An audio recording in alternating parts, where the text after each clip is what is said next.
여러분 안녕하십니까? 미국 바로 알기, 미국 한국 경제를 삼키다 1편 강의를 시작하도록 하겠습니다. 저는 한국진보연대 정책위원장 주재준입니다. 여러분 행복하십니까? 예. 행복하다고 하면 대체적인 사람들이 부와 명예를 생각합니다.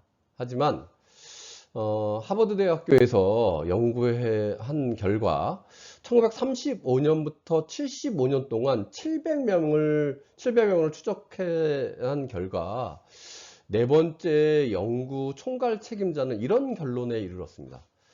인간이 행복하고 건강하게 만드는 것은 명예와 부가 아니라 좋은 관계다는 거였습니다. 행복하고 건강한 삶의 조건은 사회적 연결이 매우 좋고 고독은 해롭다는 겁니다. 그리고 관계에서도 친구의 수가 아니라 관계의 질이고 좋은 관계는 사람 몸뿐만 아니라 사람의 마음에도 좋다 이런 얘기를 했고요. 한 개인과 사회가 행복하기 위해서는 적어도 경쟁하지 않고 어울려 살고, 두 번째는 소비를 좀 덜 하는 대신에 자아 실현을 위해서 노동을 해야 하며, 폭력과 폭언에 노출되지 않고 존엄한 삶, 안정적인 삶을 사는 것이 바로 행복의 조건이다 라는 것을 밝혔습니다. 그런데 우리나라 사회는 어떨까요? 그렇지 않습니다. 한국 사회의 본 모습을 보면 끊임없이 경쟁을 시키죠. 경쟁의 결과로 OECD 국가 중에서 가장 실노동 시간이 많은, 평균보다 훨씬 더 월등히 높은 노동 시간을 자랑합니다. 반면 소득으로 보면 평균의 아래치에 존재합니다. 그러니까 열심히 일하는데 소득은 적죠. 그러니까 불행해질 수밖에 없습니다. 결과적으로 노인 빈곤율이 거의 46%, 두 분 중에 한 분은 빈곤 노인이다 이렇게 얘기할 수 있고요. 그러다 보니까 자살률도 전 세계 타해 추종을 불가한 상황으로 10만 명당 자살 인구가 24명 정도가 됩니다. 엄청나게 높은 수준입니다. 이렇게 되니까 결과적으로 한국 사회가 매우 불평등한 사회가 됐습니다. 대표적인 불평등 지수인 피케티 지수, 베타 지수가 한국 사회가 지금 8.8에서 지금 최근에는 9까지 올라가 있는 상태고요. 높으면 높을수록 불평등한 사회인 거죠. 프랑스 혁명 당시의 베타 지수 피케티 지수가 7.2니까 이게 엄청나게 높은 수준이고요. 자본주의 역사상 가장 심각한 상황이다 이렇게 얘기되고 있습니다. 어떻게 해서 이런 수준까지 왔는지 우리가 좀 살펴봐야 할 텐데요. 이를 살펴보기 위해서는 뿌리를 알아야 됩니다. 그래서 우리 해방 당시, 일제로부터 해방 당시에 경제 구도가 어땠는지를 좀 살펴보도록 하겠습니다. 해방 이후에 한국 사회에서는 46년도에 동아일보의 조선에 따르면 한국 사회가 어떻게 나가야 되느냐고 물었더니 그 70%가 사회주의, 그리고 7%가 공산주의, 이렇게 원했던 것은, 많은 사람들이 독립운동에 지향했던 많은 사람들이 사회주의와 공산주의를 원했기 때문에 그랬습니다. 그리고 그 당시에 가장 절박했던 요구는 노동시간제, 토지몰수, 그리고 적산몰수, 친일파 청산 등이었습니다. 이런 이제 요청이 있었고요. 이런 요청에 따라서 전국적으로 인민위원회, 건국위원회가 만들어졌고, 적산에 대한 자주관리와 운영이 전국적으로 140개 지부로 나누어서 운영됐습니다. 그런데 갑자기 메가더가 이제 미국이 등장하죠. 미국은 점령 조항을 발표하고 명령할 때까지 복종하라 이렇게 얘기를 합니다. 그리고 이 복종하라는 뜻에는 일제의 주구들, 또 친일파 세력들, 심지어는 일제 세력들까지도 그 자리에서 뭐 여러 가지 활동들을 유지하라라고 명령을 하게 됩니다. 그리고 다음 순서로 미 군정 법령을 통해서 적산을 운영했던 인민위원회를 불법 시하고요. 그 다음에 일부 인민위원회의 자주관리 운영하던 적사를 강제로 탈취합니다. 나아가서 이 한반도를 분할 통치의 음모를 노골화하는데요. 미국은 당시에 30에서 40년간 조선을 한국을 신탁 통치하겠다 이렇게 얘기를 했습니다. 반면 소련은 임시정부를 즉각 수립해야 된다라는 요구를 합니다. 그런데 미소 공동운영위원회의 결정은 소련의 의도대로 소련과 미국이 단일 임시정부를 원전하고 후견협력하는 것으로 소련안이 채택을 되게 됩니다. 그런데 이게 미국의 통신사 AP와 UP를 통해서 왜곡 보도가 됐고요. 동아일보에서 이를 대서특필하는데요. 이 왜곡 보도는 사실은 신탁 통치를 주장했던 것은 미국이었는데 이게 둔갑을 해서 순식간에 소련이 제안했다 이렇게 얘기를 합니다. 여기에 보시면 소련은 신탁 통치를 주장하고 미국은 즉각 독립을 주장했다. 이런 대형 오보를 내기 시작합니다. 이렇게 왜 났냐? 이건 너무나 당연한 것입니다. 동아일보는 사주였던 김성수의 친일 행각이 지금 드러나고 있고요. 이전에도 그랬고요. 그런 친일파 세력들이 살아남기 위해서 적극적으로 이거를 왜곡한 것이다. 이렇게 읽어야 될 겁니다. 그래서 이를 통해서 미국은 적산을 탈취했고 나아가서 분할 통치의 가능성을 열어놨습니다.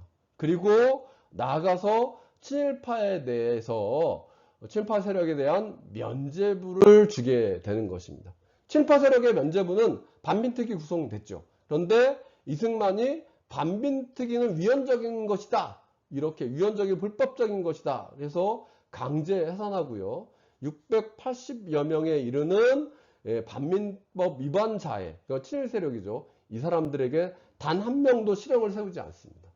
그러니까 결론적으로 암살이라고 하는 영화에서 밀적 역할을 했던 이정재가 참 좋은 세상이야 이렇게 얘기하는 세상이 되는 것이죠.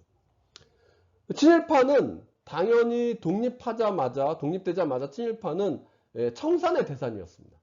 그런데 이 반탁이냐 찬탁이냐라고 하는 논쟁 속에서 왜곡 보도를 근간으로 하여 반탁 운동을 했고 그것을 통해서 신분 세탁이 돼서 애국자로 등갑이 됩니다. 반면 독립운동에 나섰던 여러 독립운동가는 이 찬탁이라고 하는 즉각 독립이라고 그러니까 일정 정도의 미소의 후원과 원조를 통해서 독립이라고 하는 주장을 했던 독립운동을 했던 사람들은 민족 반역자와 매국노로 내몰리게 됩니다. 이렇게 해서 친일파의 완전한 변신이 이루어지고요. 그 결과 미 군정으로서는 여러 가지를 얻게 됩니다. 적산을 탈취했고 그 적산을 불화하는 데 있어서 자기의 어떤 정치에 그리고 경제에 기반이 되는 친일파에게 이 적산 불화를 몰아줍니다. 어떻게 몰아주냐? 적산의 가격도요. 당시의 공시 가격의 50% 뿐이 안 되고요.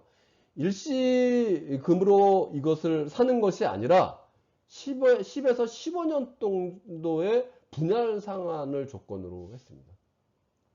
당연히 해방 15년간 물가 폭등이 특히 이제 물가 폭등이 300배에 이르거든요. 그러니까 원화의 가치, 당시의 돈의 가치는 마구 떨어진 거죠. 결과적으로 따지면 10만 원짜리 회사를 3억 원의 산꼴이 됩니다. 그러니까 거의 친일파 세력이 이 적산을 다 불화받게 되는데 이 사람들은 거의 거저먹게 되는 겁니다. 대체적으로 지금의 삼성이 조선화재, 조선생명, 그리고 미쓰코시 백화점이 되고요. 그 다음에 현대가 조선이영금속 인천공장, 이게 인천제철이 됩니다. SK가 성경물상, 그리고 두산이 소화 기린맥주 등등을 불화받게 돼서 결국 지금의 재벌의 어떤 토대를 마련하게 되는 결과였습니다. 그리고 두 번째로 이 무상 원조를 주게 됩니다.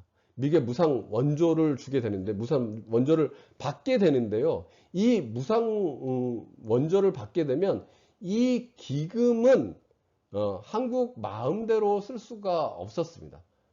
그거는 미국은 세계 2차 대전 이후에 대외 원조 과정에서 공여 조건에 따라서 피원조국 정부가 원조기금을 쓸 때요, 그 원조기금에서 나온 돈을 별도 특별 계정으로 적립하게 했습니다. 이거를 대충자금이라고 하는데요.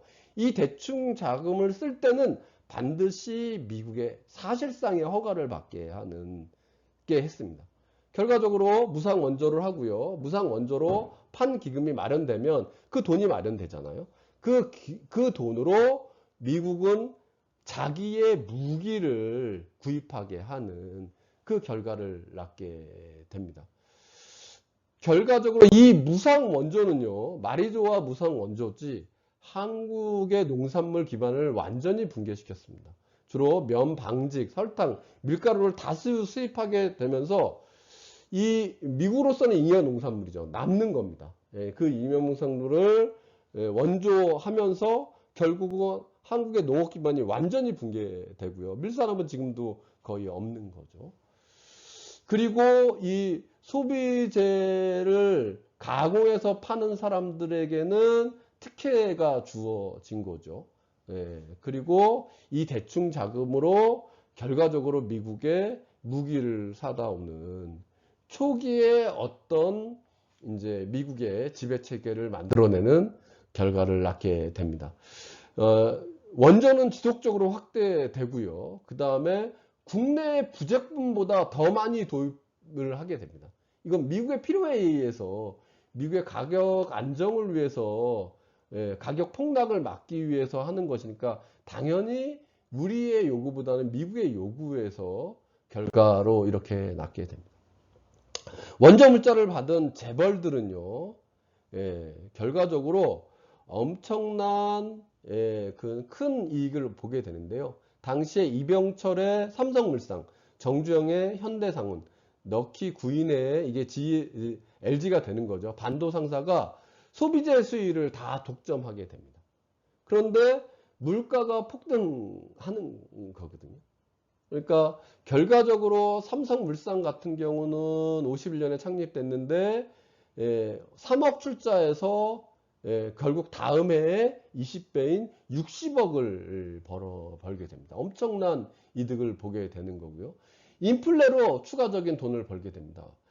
55년부터 56년 사이에 인플레가 무려 65%가 폭발적으로 진행됐는데요. 이러다 보니까 싼 이자를 가지고 대출 받아서 이것으로 물건을 사면 거의 이 대출 이자가 당시에 14% 뿐이 안 됐다는 거니까요. 그러니까 무조건 51%의 남는 장사를 하게 되는 도깨비 방망이 같은 거였습니다. 이렇게 해서 원조를 통해서 또 다른 부를 쌓게 되고요. 다음으로는 이제 농지개혁을 시작합니다. 농지개혁은 사실은 이승만 정권은 하려고 하지 않았어요. 그런데 46년도에 북이 빠르게 무상몰수와 무상분배를 하니까 그 소식이 남쪽으로 전해지는 거죠. 아까 제가 처음에 말씀드렸을 때 그 해방 당시의 인민들의 다수의 요구는 토지의 무상몰수, 무상분배였거든요. 예. 그런데 그게 계속 뒤처지는 거죠. 그러니까 예, 당시의 인민들의 요구가 높아졌고, 그러다 보니까 결국은 밀려서 49년도에 농지개혁을 예, 드디어는 시작됩니다. 그런데 아시다시피 49년도에는 어떤 해예요? 예, 바로 예, 전쟁이 직전이죠. 그러다 보니까 50년에 전쟁이 발발하고 또 농지개혁이 늦어집니다. 그리고 전쟁이 끝난 다음에도 농지개혁을 시작하는데 이 파는 사람과 사는 사람 조건들이 이거는 실제로 소작농을 농지개혁을 통해서 자가농에 되게 하는 방식이 아니었습니다. 이 방식이 어땠냐면 파는 사람은요, 3정보 이상은 지가 증권, 그러니까 수표를 나눠준 거고요. 사는 사람은 평년장에 1.5배를 가지고 5년간 나눠서 산원하게 했습니다. 그런데 사는 사람 입장에서 보면 이 농산물 가격이 폭락해요. 그럼 평년장에 1.5배를 만들 수가 없겠죠. 그러니까 당연히 이 사람을 5년간 이걸 유지하는데 당연히 이 돈을 갚을 수가 없습니다.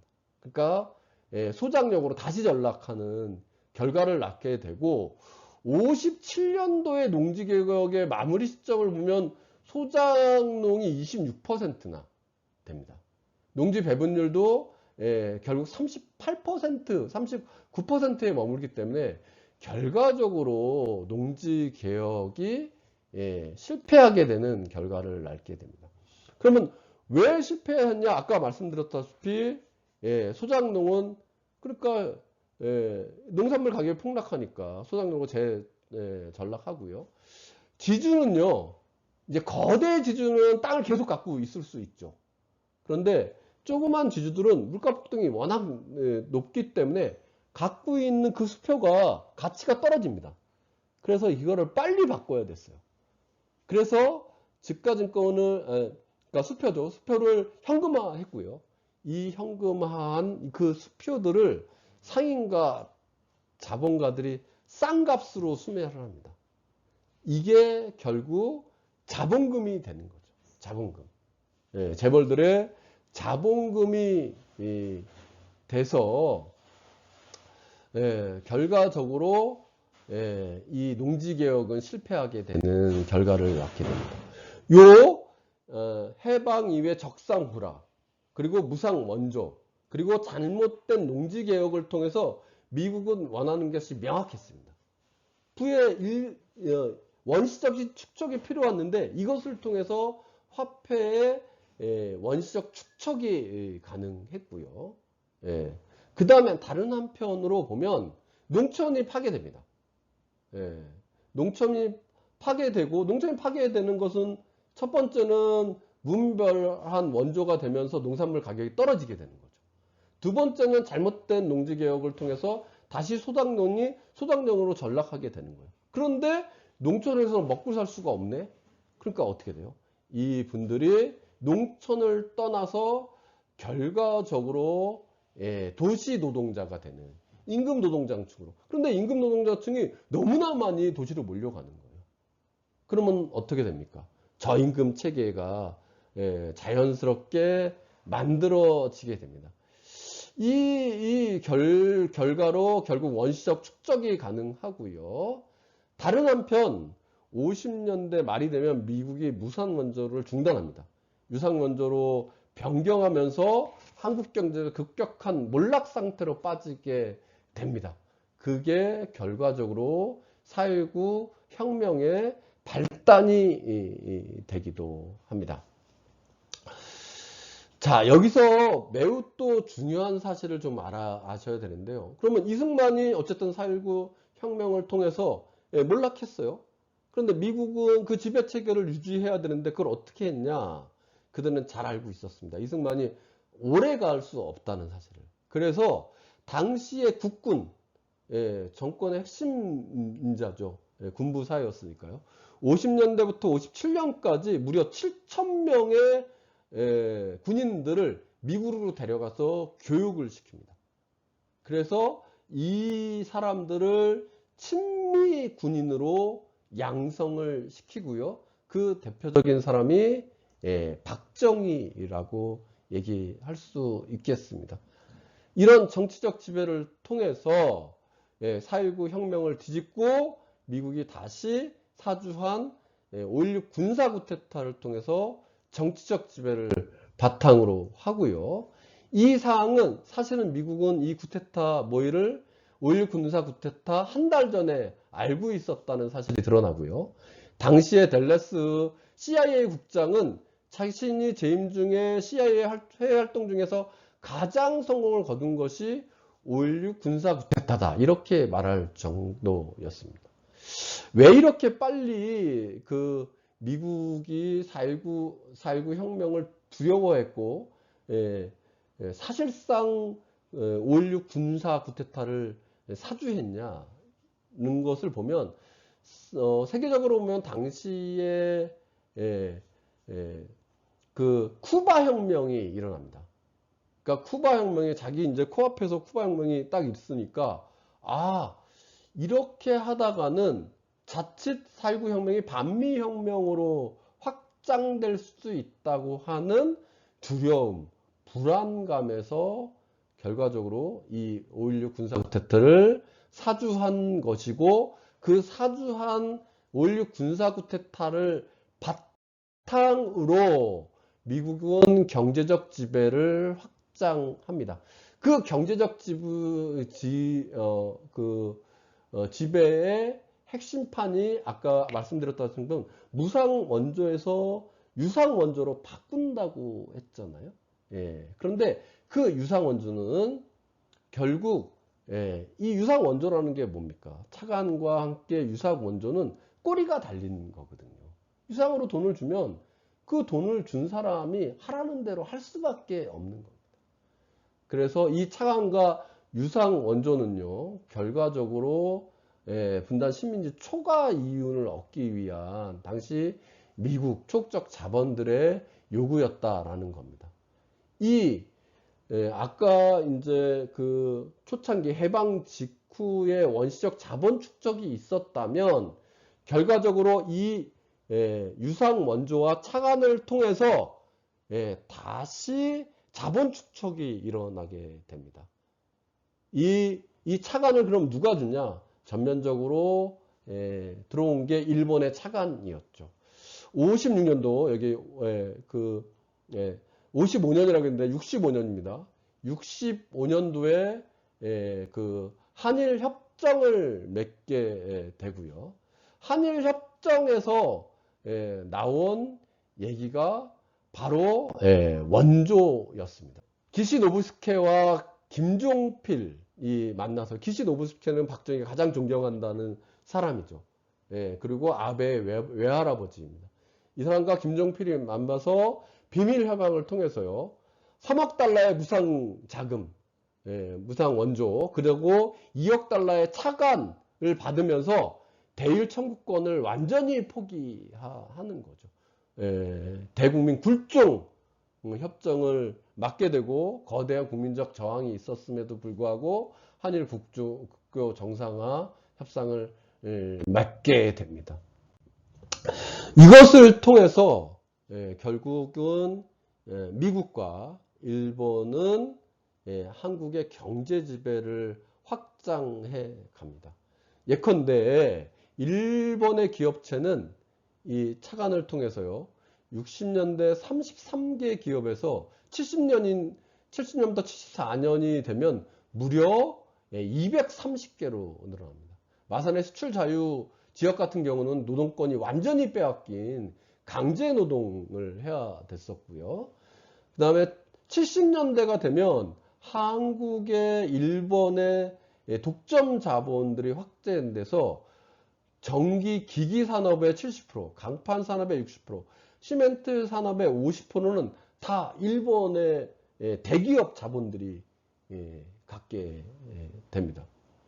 그래서 차관의 총액이 59년부터 79년까지 무려 151억 달러 정도가 들어오게 됩니다. 그러니까 완전히 이제 지배 체계가 서서히 완성되는 단계에 이르게 됩니다. 그런데 요것도 모자라서 결국은 이 뭉칫돈이 필요했던 거죠. 이게 이제 베트남 참전 수당으로, 그리고 파독 강부 간호사의 분들을 보내면서, 파견 보내면서 베트남 참전 수단으로 한 2억 3천만 달러 정도를 벌거든요. 그리고 파독 강부 간호사의 송금액으로 1억 달러를 법니다. 전체적으로 하면 3억 한 3천만 달러를 버는데요. 63년도의 외자 유치액이 300만 달러뿐이 안 된다는 것을 보면 그 10배가 넘는 것을 결국 파병을 통해서 얻게 됩니다. 그러니까 결국은 이 자본 축적을 또 다시 이루게 됩니다. 이 자본 축적으로 누가 그 힘을 갖게 되냐? 재벌이 갖게 되고요. 그 재벌의 기득권은 결국은 차관이라고 하는 미국과 일본이 갖게 되는 겁니다. 그래서 요 도표에 보시면 65년 저희가 파병하는 그 시점에 보면 갑자기 경제 성장이 급성장을 하게 됩니다. 요런 영향을 미친 결과다는 거고요. 이 당시에 이 차관으로 결국은 이제 수출 주도형 경제 체계를 만들어 가게 되는데요.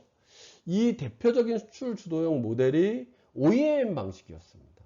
이게 굉장히 엄청난 착취의 방식인데요. 이게 주문자 생산 방식입니다. 당시에 이제 나이키는 우리나라의 신발 화승이라고 하는 내가 다 만들어 가는데요. 다 만들어서 이제 판매를 하면 미국에서는 나이키로 팔리는 거죠. 이게 이제 주문자 생산 방식인데요. 70년대까지 수출 단가가 대략의 제조 단가의 절반 수준이었습니다. 이게 무슨 말이냐? 100원으로 우리가 만들잖아요. 그럼 수출은 50원으로 합니다. 그러면 그 기업이 망하잖아요. 그러면 이것을 정부가 특혜를 세금 감면해주고 특혜를 주고요. 그 다음에 수출 대기업에게는 은행들이 이자 특혜 줍니다. 다 이제 관치금융 국가에서 하는 거니까요. 그래서 일반 기업은 1년 미만의 대출뿐이 안 해줍니다. 그리고 이자가 26%가 됐어요. 그런데 당시의 수출 대기업은요, 만기가 1년짜리가 아니라 10년짜리입니다. 그리고 이자도 6.5%뿐이 안 됩니다. 그러니까 그 단가를 주려면 또 어떻게 하겠어요? 노동자를 쥐어짜야죠. 그래서 당시에 70년대 전태일 열사의 편지에 보면 15살 여공들이 토요일 일요일 없이 16시간 동안 일하는데 하루에 90원을 받았다는 거예요. 당시에 짜장면 가격이 100원에서 120원이었거든요. 그러니까 열심히 12시간을 일해도 짜장면 한 그릇을 사 먹을 수 없는 저임금 체계를 만들었던 거죠. 이 모든 그 결과는 이 이익은 모두 당시에 재벌 대기업과 미국과 일본이 가져간 걸 수밖에 없었다, 이런 겁니다.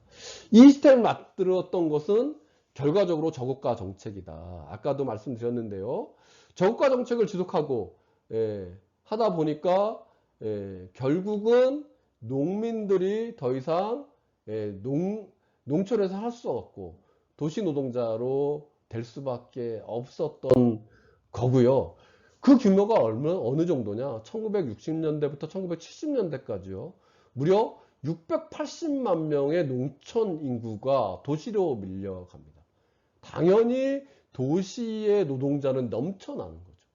그러니까 저임금 체계가 유지될 수밖에 없었습니다. 60년대 농업인구가 거의 60%인데 75년 되면 37%로 거의 반토막이 납니다. 전쟁 시기보다 더 심각한 인구 이동이 이루어진 거죠. 이것은 누가 만들었냐? 이것은 결과적으로 박정희 정권이 저국가 저임금 체계를 만들면서 결국 수출 대기업에 특혜를 주는 결과를 낳게 됐고, 그 이득은 수출 대기업과 미국과 일본이 가져오게 되는 결과를 낳게 됩니다. 70년대는요, 이제 중화학공업의 진출도 굉장히 빨라집니다. 그것도 이유가 있는데요. 60년대 수출은 주로 일본이 임금이 굉장히 빠르게 상승하니까요. 결국 경공업, 신발, 섬유 등 경공업이 수출 경쟁력이 일본이 떨어집니다. 그러니까 60년대는 경공업으로 수출 경쟁력을 갖추고요. 저임금 체계로. 70년대가 되면 73년이 이제 석유 파동을 겪게 됩니다. 그러면서 조선업과 철강산업이 굉장히 급락하거든요. 그러니까 이 틈을 타서 결국 중공업으로 발전하게 되는 그런 정책을 쓰게 되는데요. 우리도 중공업 정책에 각종 특혜를 주게 됩니다. 전 세계적인 차원으로 보면 70년대 초반 중반까지 엄청난 자본주의의 호황이 있었습니다. 이것은 이유가 있었는데 세계 1차 대전, 2차 대전을 마치고 나서 독일과 영국군이 엄청나게 파괴되고 많은 사망자가 있습니다. 그러니까 복구가 해야 됐죠. 많은 돈이 필요가 있습니다. 공장을 막 가동해야 됐습니다. 그리고 또 한국전쟁이 있게 되고요. 그 다음에 쇼윈도 국가, 특히 독일과 일본, 한국 같은 데가 자본주의 체계가 사회주의 체계보다 더 유능하다라는 것을 보여주기 위해서 각종 특혜를 줍니다. 우리나라처럼. 무상원조, 유상원조, 차관을 제공하면서 막 살게끔 하게 하는 거죠. 결과적으로 이렇게 되면서 자본주의 전체적으로 분업화가 이루어지고 저개발, 개발도상국이 저임금 체계를 바탕으로 수출 경쟁력을 높이게 되고요. 미국으로서는 이 싼 공산품이 들어오면서 저물가 체계의 경제 성장률이 굉장히 빠르게 되는 결과를 낳게 됩니다. 그런데 이게 70년대 중반이 되면요, 큰 변화를 맞게 됩니다. 그 맞게 되는 결과는 이게 70년대 중반이 되면요, 케인즈주의를 통해서 부채가 왕성됩니다. 케인즈주의는 막 테니스장에 토목공사를 하고 노동자에게 돈을 주는 거잖아요. 그건 다 정부의 부채거든요.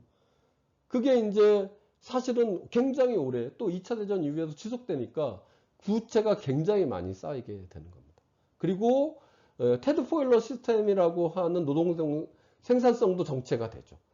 초분 단위로 노동자의 노동을 잘라서 막 시켰는데 이게 아무리 잘라도 인간이 할 수 있는 한계가 명확하니까 그렇게 시스템의 한계도 부딪힙니다. 세 번째로는 개발도상국, 특히 이제 후발 선진국들의 약진이 두드러집니다. 토요타, 벤츠들이 약진하니까 미국 자동차 회사들이 부진을 맞게 되죠. 마지막으로 베트남 전 등등이 군수산업이 팽창하면서 처음에는 이 군수산업이 민간 부문의 발전을 추동했는데 결국 이게 너무 과도해지니까 부문의 어떤 민간 부문의 발전을 억제합니다. 그래서 결과적으로 70년대 후반기로 가면요, 그 저성장 체계, 전 세계적 저성장 체계에 경기 침체가 몰려오게 됩니다. 당연히 수출해서 먹고 사는 한국으로서는 엄청난 위기가 봉착하게 됩니다. 여기에 이게 가동률 추이인데요. 제조업의 가동률을 보십시오. 70년대, 80년대 전체적으로 60%, 70%, 80%, 80%를 넘지 못하는 상태가 됩니다. 여기에다가 이 과잉 투자가 굉장히 중복됐습니다. 그러니까 당연히 과잉 투자가 중복됐다는 것은 뭐예요? 이익률이 떨어지게 되는 거죠. 이익률이 떨어지니까 가동률도 급락하게 되는 결과를 낳게 됩니다. 그러다 보니까 이게 우리나라가 이 중공업을 하게 됐던 이유가 결국 차관을 통해서 차관을 받아오면서 그 뭉칫돈으로 성장하게 된 거잖아요. 예, 공장도 건설하게 되고 그렇게 되는 건데 이 차관을 이게 돈을 갚아야 되잖아요. 그런데 갚을 돈이 없어집니다. 73년부터 80년까지 190개의 기업체의 부채가 무려 2조가 넘어갑니다. 예, 그러니까 70년대 말이 되면은 이제 이게 상환을 해야 되는데 상환을 하는 돈이 없어요. 예, 그러니까 엄청난 위기 상태로 빠져들게 됩니다. 그래서 무역 수지도 전부 마이너스로 돌아서게 되는 거죠. 그래서 한국 경제가 굉장히 위기 상태에 놓이게 됐는데 여기에 엎친 데 겹친 격으로 결국 이러한 혁명으로 다시 석유 파동이 있게 됩니다. 80년대 석유 가격이 급등하게 되고요. 석유 가격이 당연히 올라가니까 우리나라의 물가도 폭등하게 됩니다.